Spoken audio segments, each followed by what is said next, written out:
إن الحمد لله نحمده ونستعينه ونستغفره ونعوذ بالله من شرور أنفسنا ومن سيئات أعمالنا من يهده الله فلا مضل له ومن يضلل فلا هادي له وأشهد أن لا إله إلا الله وحده لا شريك له وأشهد أن محمدا عبده ورسوله يا أيها الذين آمنوا اتقوا الله حق تقاته ولا تموتن إلا وأنتم مسلمون يا أيها الناس اتقوا ربكم الذي خلقكم من نفس واحدة وخلق منها زوجها وبث منهما رجالا كثيرا ونساء واتقوا الله الذي تساءلون به والأرحام إن الله كان عليكم رقيبا يا أيها الذين آمنوا اتقوا الله وقولوا قولا سديدا يصلح لكم أعمالكم ويغفر لكم ذنوبكم ومن يطع الله ورسوله فقد فاز فوزا عظيما أما بعد وإن خير الكلام كلام الله وخير الهدي هدي محمد صلى الله عليه وسلم وإن شر الأمور محدثاتها وكل محدثة بدعة وكل بدعة ضلالة وكل ضلالة في النار أما بعد. Donc on commence aujourd'hui le cours numéro 2 dans l'explication de Al-Usul al-Thalatha avec le sharh de Cheikh Ubayd ibn Abdullah ibn Sulaiman al-Jabiri hafizahullah. Et donc on est arrivé donc à l'explication de la partie où le Cheikh explique, Cheikh Muhammad ibn Abdul Wahhab, il explique وَالْمَسْأَلَةُ الثَّالِثَةُ الدَّعْوَةُ إِلَيْهِ, c'est-à-dire le troisième aspect des choses qui sont obligatoires pour nous d'apprendre et de connaître parmi les quatre. On a vu au dernier cours que le Cheikh Muhammad ibn Abdul Wahhab rahimahullah a dit: sache que Allah te fasse miséricorde, qu'il est obligatoire pour tout musulman et tout musulmane d'apprendre 4 questions, 4 choses. La première, c'est al-ilm, la science, c'est-à-dire de connaître Allah, de connaître son messager et de connaître la religion de l'islam avec les preuves. La deuxième, c'est le fait de mettre ça en application, de pratiquer cela. La troisième, c'est le fait d'inviter les hommes à suivre cette connaissance et à l'appliquer. Et la quatrième, c'est de faire preuve d'endurance et de patience face à ces différentes difficultés auxquelles on aura à faire face lorsqu'on appelle les hommes à Allah subhanahu wa ta'ala. Et là aujourd'hui donc on va parler du troisième point. On a parlé au dernier cours de la signification de al-ilm et on a parlé de al-amalu bihi. Maintenant on commence donc ad-da'watu ilayhi, c'est-à-dire le fait d'inviter les hommes à l'islam. Le Cheikh Ubayd hafizahullah il dit alima fa'amila علم فعمل فكان عليه أن يدعو إلى الدين الذي من الله عليه بمعرفته والعمل به. ومن هنا نقول ما آداب الداعية؟ للداعية إلى الله آداب كثيرة ولعلنا نذكر أهمها أولا. Donc il va énumérer.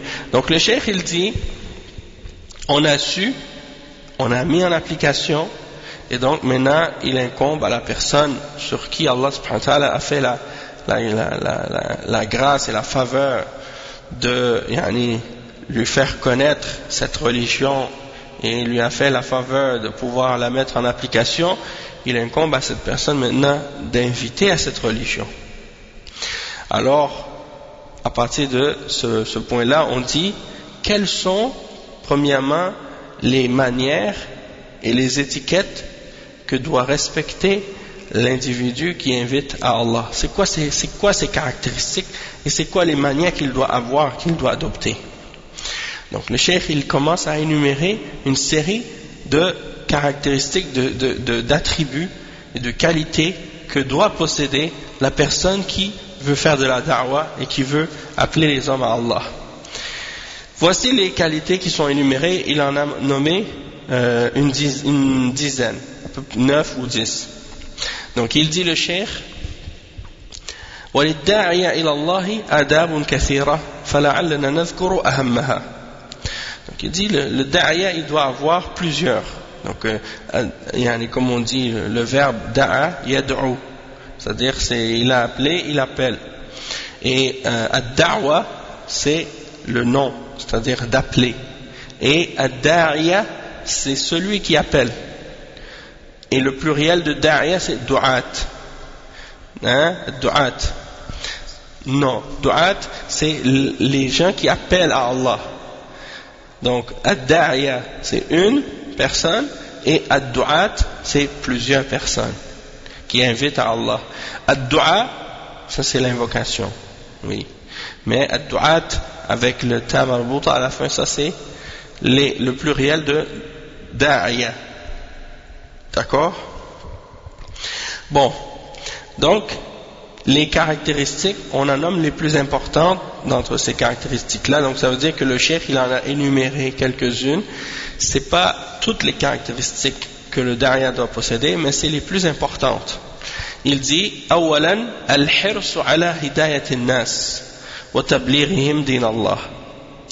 Donc il dit, la première caractéristique que le da'iya doit avoir, c'est qu'il doit avoir un désir ardent de transmettre la religion d'Allah pour guider les hommes. Donc il doit vouloir que les hommes soient guidés.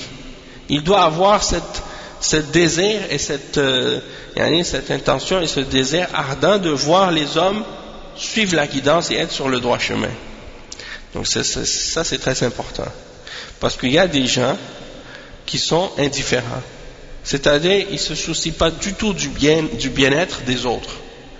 Et ils ne se soucient pas du tout du fait que les autres soient dans la vérité ou dans le faux. Parce que qu'est-ce qui les intéresse seulement? C'est leur propre personne. Et qu'est-ce qui arrive aux autres? Et ça leur est complètement égal. Et cette caractéristique-là, ce n'est pas la caractéristique du da'iya. Donc si quelqu'un, il dit par exemple, on s'en fiche qu'ils acceptent l'islam, ça c'est clair que ce n'est pas une personne qui peut être un da'iya, qui peut inviter à l'islam. Et pourtant, c'est les paroles de Tariq Ramadan. Quand il parlait de la da'wa, il dit, on s'en fiche qu'ils acceptent l'islam. Hein? Et ça c'est enregistré, on a la parole avec l'audio et tout. Donc pourquoi? Parce que c'est des gens, leur intérêt et leur intention et leur but, c'est pas d'appeler les gens à accepter la religion d'Allah et suivre la vérité, mais c'est uniquement d'arriver à obtenir ou à atteindre des objectifs politiques ou économiques ou des choses de ce genre. Allah al-Musta'an. Donc ça c'est la première chose, de vouloir le bien des gens en souhaitant leur guidance. Et également, un autre exemple de qu'est-ce qui oppose cette caractéristique-là, c'est l'attitude des juifs par exemple. C'est-à-dire que tu ne vas pas trouver des juifs qui appellent les gens à dire devenez juifs ou suivez notre religion. Pourquoi? Parce qu'ils considèrent eux que du moment qu'ils sont nés et que leur mère est juive et qu'ils sont nés dans une famille juive, ça y est, ça suffit et ils sont juifs. Maintenant, d'appeler les gens qui ne sont pas juifs à devenir juifs, pour eux, c'est pas nécessaire. Pourquoi? Parce que c'est une religion qui est juste pour leur peuple à eux. D'accord? Et donc ça, c'est un des signes aussi qui montre que c'est des gens qui ne sont pas sur la vérité. Puisque Allah subhanahu wa ta'ala, il nous appelle à faire connaître la vérité à tous les peuples et à tout le monde, sans distinction. Pas juste à une population ou à un peuple en particulier. Mais ça c'est un des exemples qui montre que leur religion elle a été abrogée, mais eux ils n'ont pas accepté l'abrogation, et c'est ça, ils veulent continuer sur l'ancien message, ils veulent pas suivre les messagers que Allah a envoyés, Isa alayhi salam et Muhammad sallallahu alayhi wa sallam.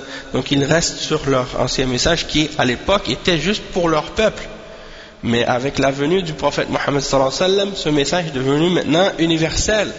Mais eux, ils ne veulent pas accepter le prophète Muhammad sallallahu alayhi wa sallam comme messager, et donc à cause de ça, ils restent dans cette ancienne il y a une révélation qui était limitée pour un peuple et pour une époque spécifique. Allah musta'an. Deuxièmement, ثانيا الرفق فإن الرفق لم يكن في شيء إلا زانه ولم ينزع من شيء إلا شانه. نعم. Donc le cheikh il dit comme deuxième caractéristique, c'est que la personne qui invite à Allah subhanahu wa ta'ala, elle doit être douce, elle doit avoir une douceur, c'est-à-dire al-rifq en arabe, hein? La personne doit être rafiqa, hein? Rafiq, c'est-à-dire douce, hein? Pas dur ou rude avec les gens, parce que le cheikh il fait allusion à un hadith qui est rapporté dans la Musnad de l'imam Ahmad et qui est rapporté selon Aïcha radiyallahu anha, qui a dit que le messager d'Allah sallallahu alayhi wa sallam a dit, قال أن رسول الله صلى الله عليه وسلم قال ما كان الرفق في شيء قط إلا زانه ولا عزل عن شيء إلا شانه. C'est authentifié par Cheikh Al-Albani dans Al-Jami' Al-Sahih, Sahih Al-Jami'. Ça veut dire quoi cette parole? Ça veut dire que la douceur, lorsqu'elle est dans quelque chose, elle va toujours l'embellir. Et quand on enlève de quelque chose la douceur, cela vient enlaidir cette chose. D'accord? Donc on n'a jamais mis de la douceur dans quelque chose, excepté que ça vient l'embellir. Et on ne l'a pas enlevé de quelque chose, excepté que ça vient l'enlaidir. Donc il faut que le da'ya, la personne qui fait une da'wa, soit douce. Et puis malheureusement, il y a des gens qui pensent que la da'wa, ça doit être fait toujours avec dureté, hein, et rudesse. Et en réalité, comme les ulama l'ont expliqué, c'est qu'il faut toujours faire preuve de hikmah, sagesse. Et ça, c'est le troisième caractéristique. Thalithan, al-hikmah. Et al-hikmah, ça implique que tu dois savoir justement quand est-ce que tu dois faire preuve de dureté lorsque c'est nécessaire. Tu vois? Donc, c'est pas toujours d'être dur. En réalité, la règle de base, c'est que tu dois toujours faire preuve de douceur. Et tu fais preuve de dureté lorsque c'est nécessaire, seulement. Sinon, en général, tu dois faire preuve de douceur. Hein. Quatrième caractéristique, al-maw'izatul hasanah.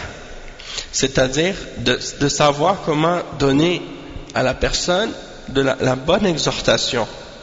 L'exhortation qui va la faire réfléchir, qui va la faire revenir sur ce qu'elle pense, sur ce qu'elle a comme idée, hein, en lui donnant des bons exemples. L'exhortation, c'est-à-dire, tu vas utiliser par exemple at-targhib wa at-tarhib.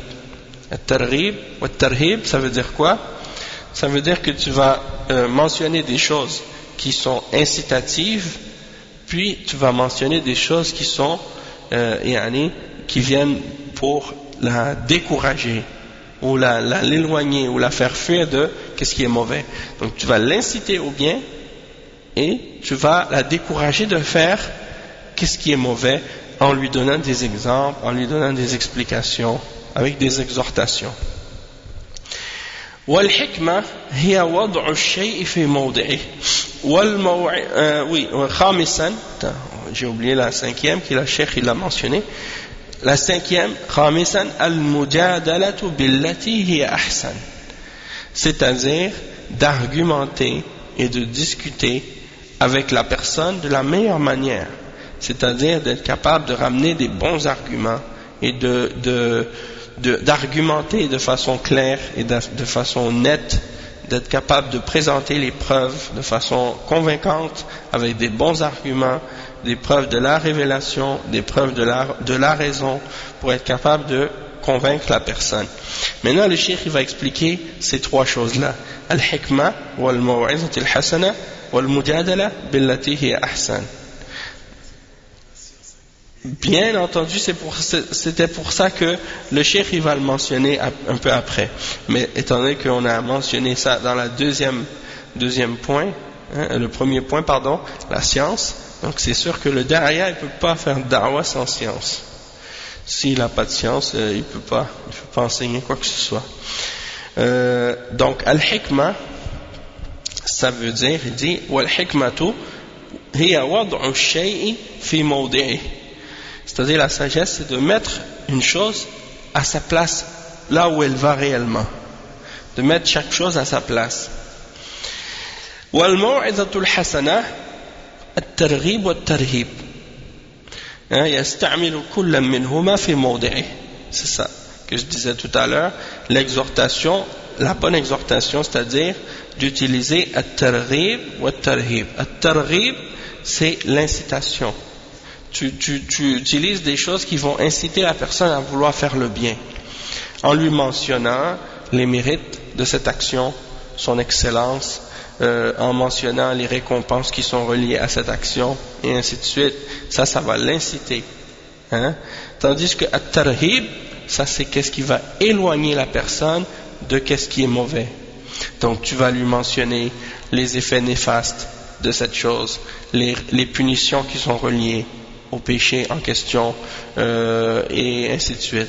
Donc ça c'est at-targhib wa at-tarhib. Ça c'est une des méthodes qu'on appelle al-maw'izatul hasana, et chacun on l'utilise chacun dans sa place, c'est-à-dire at-targhib dans sa place et dans son contexte, et at-tarhib dans son contexte. Et al-mujadalatu billati hiya ahsan, يعني أو المجادلة الحسنة c'est quoi? C'est إذا كان المدعو يحتاج إلى مجادلة يزيل عنه الشبه ويسلك أقرب طريق لوصول الحق إليه. ويسلك أقرب طريق لوصول الحق إليه. Donc c'est-à-dire que dans l'argumentation ou la discussion de la meilleure manière, c'est-à-dire que la personne, comme Cheikh Ibn Uthaymin, il a expliqué ces trois points-là, ou ces 3 degrés-là. Il a dit, si tu parles avec quelqu'un qui, par exemple, c'est quelqu'un qui est convaincu déjà, qui est un bon musulman, pratiquant, c'est juste que par contre il a certaines formes d'ignorance, ou il y a des choses qu'il ignore, mais il est un bon musulman, il pratique l'islam, il aime l'islam, et il est sur la sunna. Donc s'il y a quelque chose qu'il ne connaît pas ou qu'il ne sait pas, il va peut-être pas le faire parce qu'il l'ignore, ou il va peut-être faire quelque chose qui n'est pas correct parce qu'il ne sait pas que c'est interdit. Du moment que tu lui dis ça, ça c'est pas correct, ça c'est pas correct parce que le prophète m'a dit il faut pas faire ça ou il faut faire ça, tout de suite il va le faire. Exactement. Donc avec cette personne, ça suffit juste de lui dire gentiment, il va accepter. L'autre personne, c'est une personne, ok, c'est une personne, peut-être elle fait certains péchés ou elle néglige certaines choses, mais elle accepte la vérité. Mais tu vas juste la motiver un peu, lui donner des exhortations, puis elle va revenir. Donc dans ce cas-là, tu utilises avec elle al-mau'izatul hasana, et c'est comme en fait, c'est comme si tu l'incites, tu l'encourages, ou tu lui mentionnes des choses pour lui faire peur de faire ce péché-là, et elle revient. Tandis qu'il y a une autre catégorie, c'est la catégorie des gens qui, avec eux, c'est difficile. Parce que quand tu leur parles, tu leur donnes les preuves, c'est pas suffisant pour eux. À chaque fois, ils demandent, mais je comprends pas, est-ce que tu peux m'expliquer, ou pourquoi on peut pas faire ça? Avec ces gens-là, il faut argumenter, il faut disputer. Peut-être que la personne, elle a des shubuhat, c'est-à-dire on lui a appris des choses mais incorrectement, donc elle a une mauvaise information sur la question. Il faut lui corriger cette mauvaise compréhension qu'elle a pour qu'elle accepte la vérité. Et donc avec elle tu vas utiliser l'argumentation et la discussion de la meilleure manière. Donc tu vas discuter avec elle pour essayer de lui enlever les ambiguïtés qu'elle a.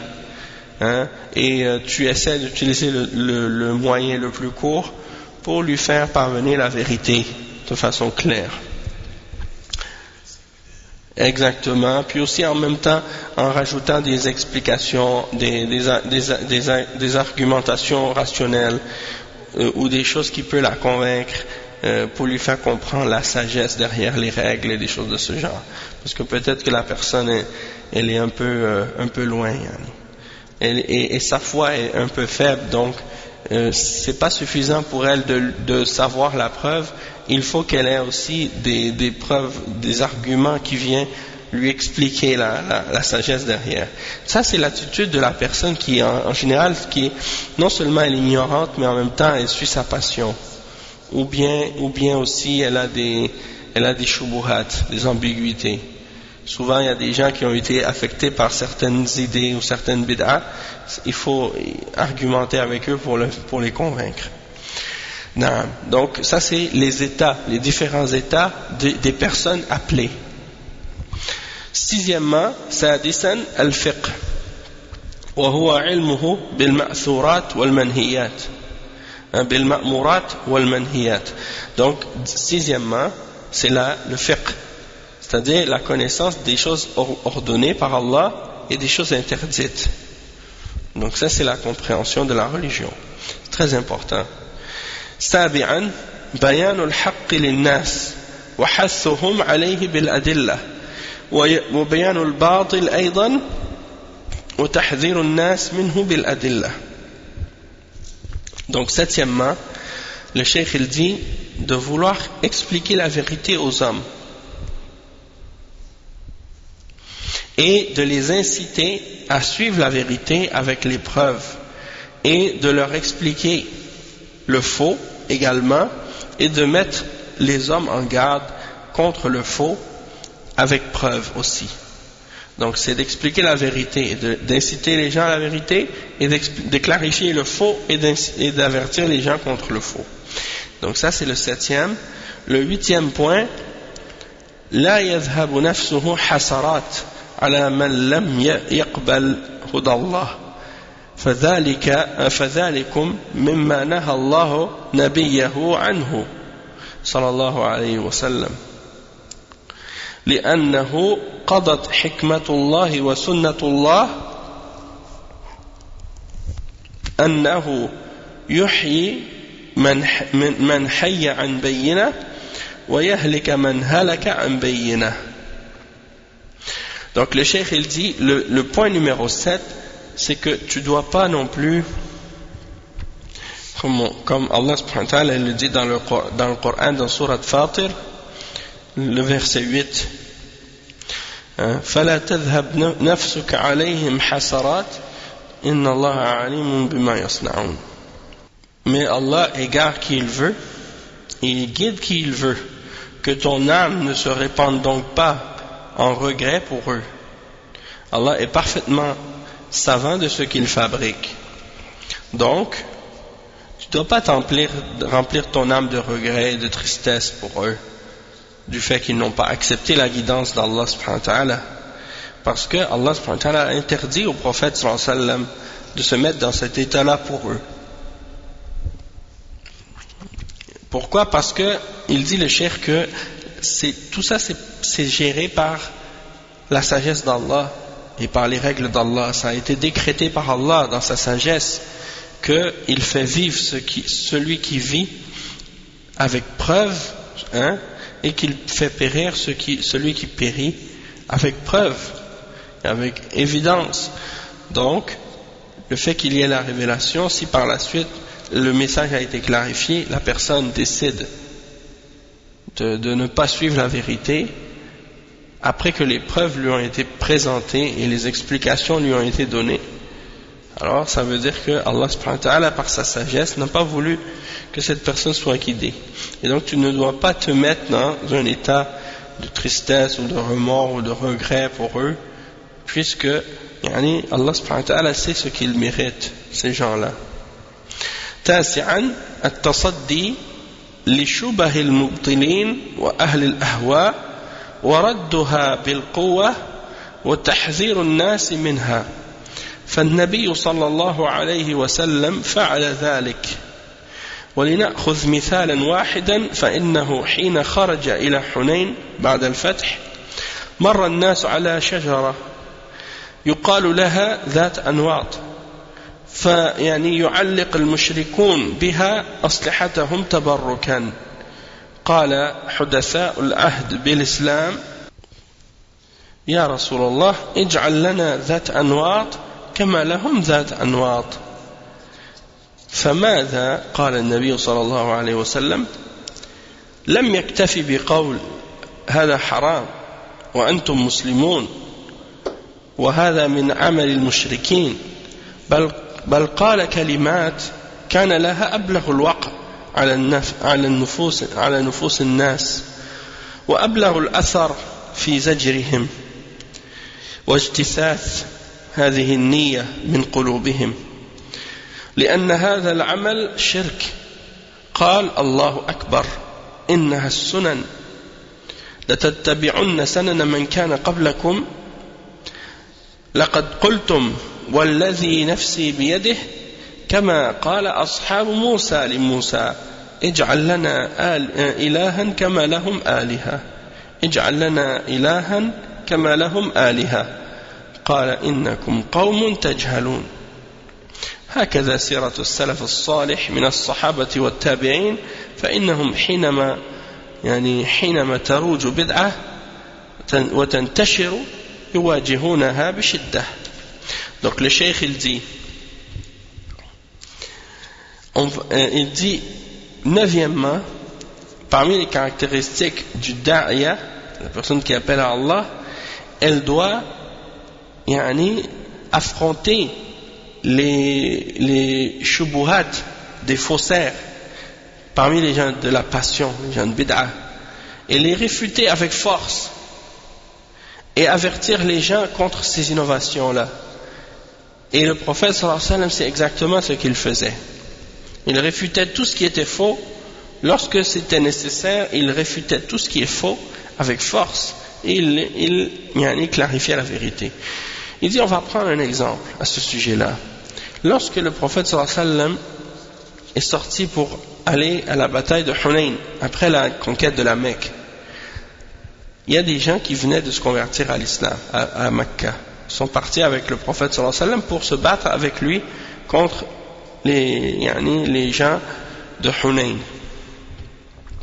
En chemin, ces nouveaux musulmans qui viennent de se convertir, qui connaissent rien encore de la religion, comme ils connaissent pas les détails de l'islam encore, sont passés près d'un arbre que les mouchriquines utilisaient pour accrocher leurs épées, et ils pensaient que le fait d'accrocher les épées sur cet arbre procurait une certaine bénédiction à leurs armes. Alors, exactement, ces nouveaux musulmans ont dit au prophète Mohammed sallallahu alayhi wa sallam, ô messager d'Allah, désigne-nous un arbre sur lequel nous pourrons accrocher nos épées. De la même manière que les mouchriquines, eux, ont un arbre sur lequel ils accrochent leurs épées. Qu'est-ce que le prophète sallallahu alayhi wa sallam a dit à ce moment-là? Est-ce qu'il s'est limité à dire que cela est haram? Il a dit non, il ne s'est pas limité à dire que ça c'est haram. Il n'a pas juste dit ça c'est haram et vous êtes musulmans et ça c'est l'action des mouchriquines. Non, il a dit des paroles encore plus fortes qui vont affecter tout de suite l'âme de ces hommes-là, de ces gens-là, pour leur expliquer la gravité de ce qu'ils ont fait, et pour que ça reste, pour que ça laisse une trace encore plus forte dans leur âme, pour comprendre le danger de ce qu'ils ont demandé, et en même temps pour éliminer complètement cette intention de leur cœur de vouloir posséder ce genre d'arbre que les mouchriquines font et de faire ce genre d'action qui est reliée au shirk. Alors le cheikh il dit, le messager d'Allah sallallahu alayhi wa sallam a dit Allahu Akbar, tout de suite il dit, Allah est plus grand. Il dit ça, c'est un signe d'étonnement, Allahu Akbar, innaha sunan. Ça c'est la façon dont vous agissez, C'est exactement les exemples des gens qui vivaient avant vous, comment ils sont tombés dans l'égarement. Vous allez suivre les exemples de ceux qui vous ont suivi, qui vous ont précédés et qui étaient là avant vous, c'est-à-dire les juifs et les chrétiens et les gens de l'égarement. Il dit, ceux qui étaient là avant vous, comme les juifs par exemple, il dit, je vous jure par celui qui tient mon âme en sa main, vous dites la même chose que le peuple de Moussa a demandé à Moussa quand ils ont dit à Moussa, désigne-nous une divinité comme ceux-là ont une divinité. Et donc vous avez dit une parole semblable à eux, et dans le verset Allah subhanahu wa ta'ala dit, et il a dit, c'est-à-dire Moussa, vous êtes certes un peuple qui fait preuve d'ignorance, qui fait preuve d'ignorance. Et ça c'est le verset 138 dans Surat Al-A'raf. Donc ça c'est pour montrer la réponse du prophète sallallahu alayhi wa sallam et comment il a répondu d'une manière pour que le faux soit complètement éliminé et anéanti, et pour que les gens sachent la gravité de ce qu'ils venaient de demander. Le cheikh dit, c'est ainsi qu'on regarde dans l'exemple de nos salaf as-salih, les pieux prédécesseurs parmi les sahaba et les tabi'in, les élèves des sahaba, lorsqu'ils ont vu à leur époque qu'une bid'a voulait être propagée, tout de suite ils affrontaient cette bid'a avec force et avec sévérité, et ils la stoppaient tout de suite. Et le cheikh il dit, ومن ذلكم أنه لما أظهر معبد بن خالد الجهني مقالة القدر بالبصرة استنكرها الناس، وجاء بعض التابعين إلى ابن عمر رضي الله عنه، وكان في آخر من بقي من أصحاب رسول الله صلى الله عليه وسلم، وأخبروه الخبر فقالوا يا أبا عبد الرحمن ظهر عندنا أناس يقولون لا قدر والأمر أنف، قال لهم أخبروهم أني بريء منهم وأنهم براء مني، والله لو كان لأحدهم مثل أحد ذهب فأنفقه في سبيل الله ما تقبل منه حتى يؤمن بالقدر خيره وشره. يعني زجر شديد جدا، هذه من آداب الداعية إلى الله عز وجل، هذه المسألة الثالثة. Donc le cheikh il dit, et ça c'est pour vous donner un exemple des salafs, comment ils ont réagi par rapport aux différentes bid'a quand ils étaient propagés. Il y a l'exemple de lorsque la parole de Ma'bad ibn Khalid al-Juhani a commencé à se faire entendre. Et Ma'bad al-Juhani, c'est quelqu'un qui vivait dans la ville de Basra et qui niait la prédestination. Donc il niait la prédestination, et les gens ont commencé à condamner cette parole. Mais les gens en question, les gens qui ont entendu cette bid'a, ils ont envie d'entendre la position d'un grand savant, de quelqu'un que sa parole a un poids, pour comprendre la gravité de cette innovation-là et pour être capable de la réfuter clairement. Alors qu'est-ce qu'ils ont fait? Ils sont partis, les tabi'in, certains des élèves des sahaba, ils sont partis à la Mecque pour rencontrer Ibn Omar, et ils lui ont posé la question. Parce que Ibn Omar faisait partie des jeunes parmi les sahaba, donc il a vécu assez longtemps, et il est un des derniers parmi les sahaba qui est resté, parmi les vivants. Donc à l'époque des tabi'in, les gens se référaient souvent à lui. C'est le fils de Omar ibn al-Khattab, un des grands sahaba. Et donc ils sont allés voir Ibn Omar, et ils lui ont dit qu'est-ce qu'ils ont entendu. Ils ont dit, oh Abu Abdurrahman. Abu Abdurrahman, c'est la kunya de Ibn Omar. Il s'appelle Abdullah Ibn Omar, et sa kunya c'est Abu Abdurrahman. Donc Abu Abdurrahman, ils ont dit, oh Abu Abdurrahman, chez nous est apparu des gens qui disent qu'il n'y a pas de prédestination, que tout est par hasard. Les choses arrivent comme ça, sans prédestination. Alors, il a dit, Ibn Omar a dit, dis-leur à ceux-là, informe-leur que je suis innocent d'eux. Je me désavoue d'eux complètement. J'ai rien à voir avec eux. Et que eux sont innocents de moi. Et que eux sont complètement innocents de moi aussi. J'ai rien à voir avec eux et eux n'ont rien à voir avec moi. Et par Allah, si l'un d'entre eux donnait une aumône égale à la quantité de Uhud, la montagne de Uhud en or, et qui voulait le donner en aumône ou en charité dans le sentier d'Allah, Allah n'en accepterait rien du tout jusqu'à ce qu'il croie en la prédestination de ce que Allah a prédestiné de bien ou de mal. C'est-à-dire que tant qu'ils n'ont pas accepté la foi en la prédestination, ils ne sont pas des croyants, ils ne sont pas des musulmans, et Allah ne va rien accepter de leurs œuvres tant qu'ils n'acceptent pas la foi en Al-Qadar. C'est ça, ils croient que chaque personne, il fait ses propres actions, sans que ce soit prédestiné par Allah subhanahu wa ta'ala. Donc ça c'est kufr. Et donc, il a mentionné la réponse de cette façon-là pour que ce soit plus fort dans le blâme que ces gens-là doivent avoir. Du fait que s'il avait dit, par exemple, il aurait pu répondre et dire non, ça c'est pas correct, cette croyance-là c'est faux. Non, il a répondu de façon à que ces gens-là sachent que c'est complètement dans l'égarement qu'est-ce qu'ils disent. Dites-leur que je n'ai rien à voir avec eux et eux n'ont rien à voir avec moi, et que même s'ils donnaient la quantité d'or équivalent à la montagne de Uhud en charité dans le sentier d'Allah, Allah n'accepterait rien de ce qu'ils ont donné jusqu'à ce qu'ils croient en Al-Qadar et en le bien et le mal de ce qu'Allah a prédestiné. Voilà la réponse de Ibn Omar, un des sahaba du prophète sallallahu alayhi wa sallam, face à la bid'a des Qadariyya quand il est apparu, ceux qui nient la prédestination. Il a été ferme, et c'est comme ça que les sahaba étaient envers les gens de bid'a. Donc le cheikh il dit, voici les exemples comment le da'iya doit se comporter quand il appelle à Allah. Et ça c'est donc la troisième caractéristique, ou le troisième point parmi les 4 points qu'on a mentionnés au début.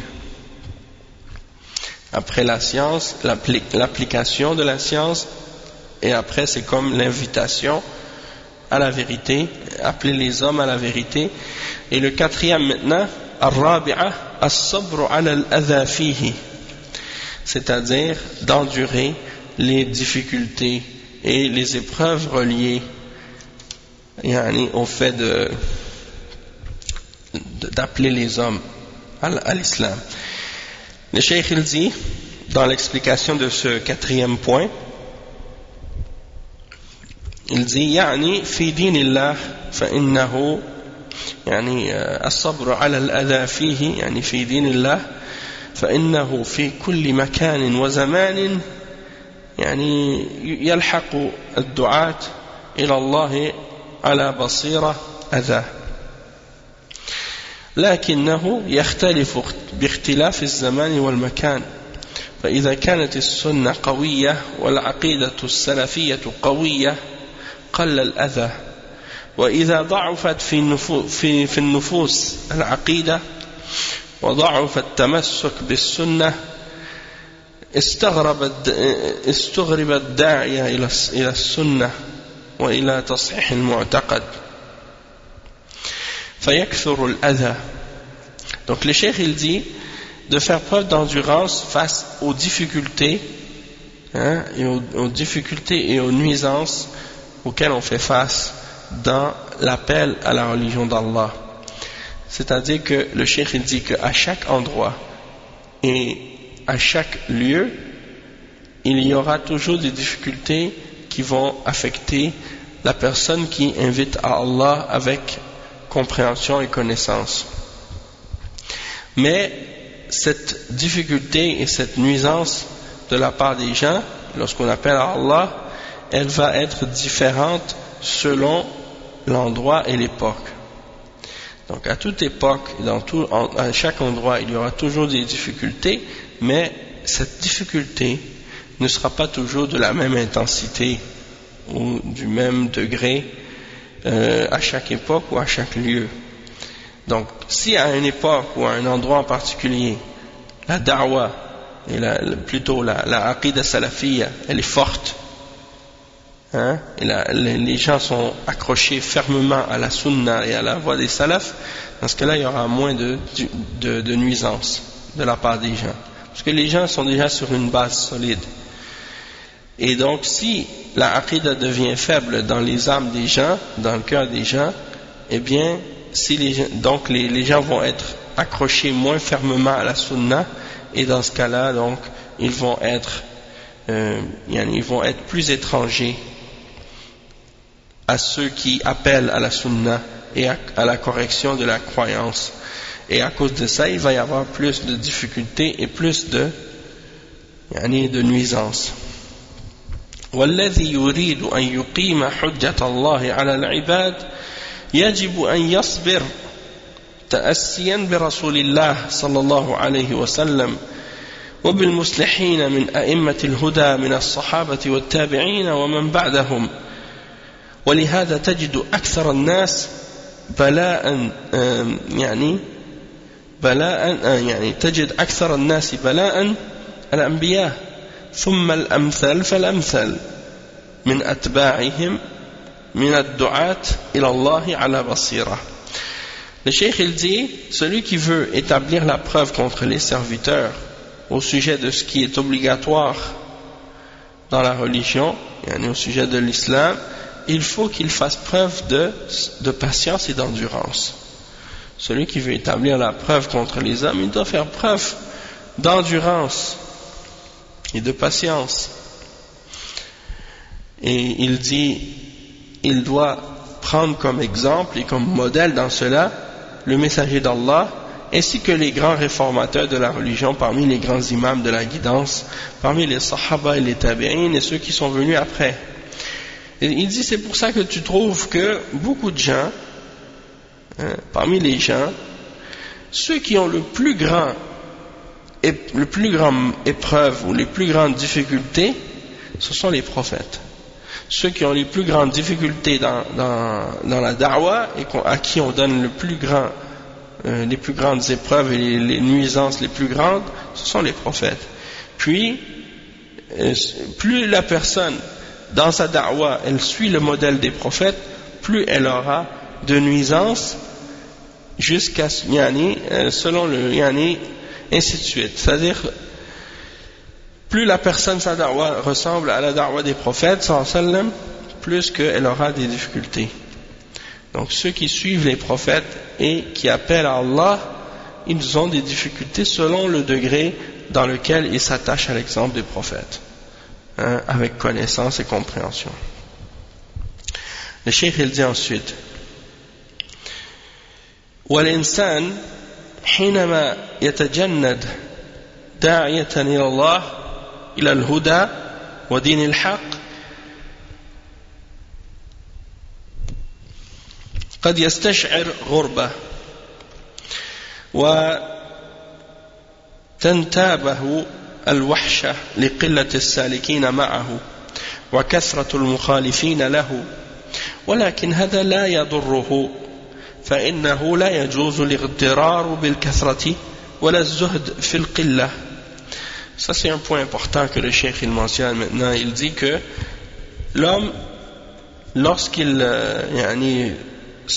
il s'est enrégimenté dans les rangs de ceux qui invitent à Allah, c'est-à-dire il s'est mis dans les rangs de l'armée de ceux qui invitent à Allah et à la guidance, ceux qui invitent à Allah et à la guidance et à la religion de vérité, c'est possible qu'il va ressentir de l'étrangeté, c'est-à-dire qu'il va se sentir étrange parmi les gens. C'est possible qu'il va se sentir isolé à cause du peu de personnes qui suivent le chemin de la vérité avec lui, et à cause du grand nombre de gens qui l'opposent, qui s'opposent à lui. Mais cela ne lui fait pas de tort et ne lui nuit pas. Pourquoi? Parce que il n'est pas permis de se laisser tromper par la grande quantité de suiveurs, et il n'est pas permis non plus de se laisser tromper par le peu de gens qui suivent la vérité. Donc ça, c'est très important. Il ne faut pas être attristé quand on voit qu'il n'y a pas beaucoup de gens qui nous écoutent ou qui nous suivent quand on appelle à Allah. Et il ne faut pas non plus se laisser éblouir lorsque beaucoup de gens nous écoutent et nous suivent. Il faut comprendre en fait et rester accroché à la sincérité envers Allah subhanahu wa ta'ala et laisser rester fidèle à la voie des prophètes pour être sur la vérité tout le temps. Parce que des fois il y a des gens qui se laissent influencer ou qui se laissent affecter par ça. Ils appellent les gens à Allah, puis quand ils voient qu'il n'y a pas beaucoup de monde qui les écoute, ils commencent à changer pour essayer de satisfaire les gens ou plaire aux gens pour les attirer. C'est ça. Donc si quelqu'un il agit comme ça, il va faire plaisir aux âmes, mais il ne va pas faire plaisir à Allah.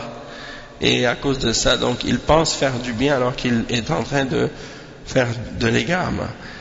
Tandis que dans l'autre sens aussi, des fois les gens, ils voient beaucoup de gens qui les suivent, qui les écoutent, donc ils se laissent éblouir par ça, puis ils commencent à être orgueilleux ou arrogants ou aussi fiers. Et donc ils manquent par la suite de sincérité envers Allah. Et ils veulent plus se faire connaître et devenir populaires que de plaire à Allah. Et donc à cause de ça, ça les fait tomber dans le riya, dans l'ostentation, dans la fierté ou dans d'autres choses aussi comme ça. Le cheikh il dit وهذه إحدى المسائل التي استنبطها الشيخ رحمه الله في كتاب التوحيد في مسائله على باب من حقق التوحيد دخل الجنة بغير حساب. قال الإمام محمد بن عبد الوهاب رحمه الله ذاكرا مسائل الباب 15 ثمرة هذا العلم وهو عدم الاغترار بالكثرة وعدم الزهد في القلة. Donc le cheikh il dit que c'est également une des questions qui ont été mentionnées comme déduction par le cheikh Mohammed ibn Abdul Wahhab dans son livre Kitab al-Tawhid, dans les différents points qui sont mentionnés à la fin du chapitre. Celui qui réalise le Tawhid, il entre au paradis sans jugement.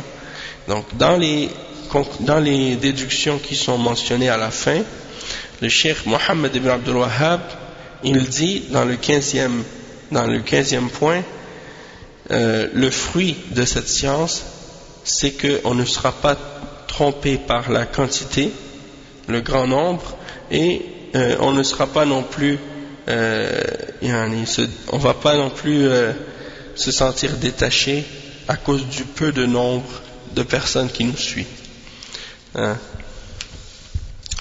Donc ça c'est pour le point en question.